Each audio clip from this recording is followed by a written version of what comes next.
YTBC, what's the deal?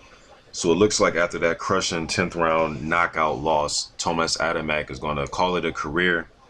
I really don't mind if he calls it a career. What more else can he really prove at this point?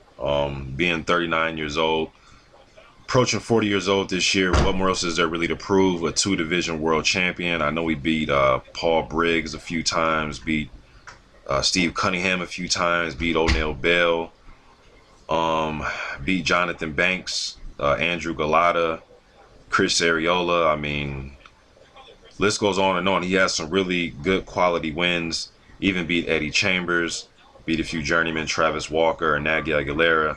Good journeyman though, but he beat those guys. Couldn't get it done quite against Vitaly Klitschko, but who really can? You know what I mean?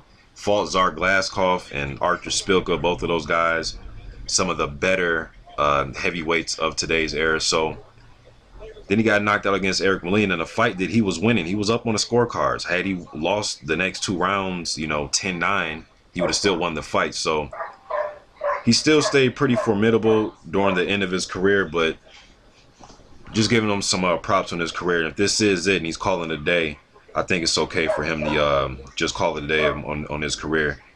He had a good one, man. So if we don't see no more Tomasz Adamek, I'm okay with it. I think he goes down as one of the better fighters that come out of Poland. He was a small heavyweight, man. He started light heavyweight. He was a small heavyweight trying to bang with the big guys, but he was always formidable, always came in shape, always, showed good skill and technique and heart in all of his fights that I've seen.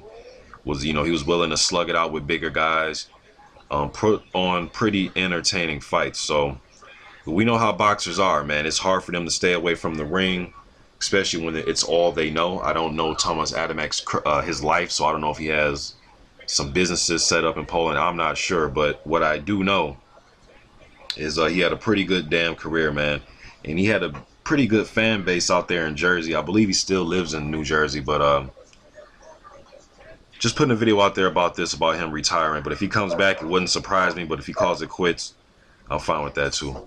YTBC, I'm out.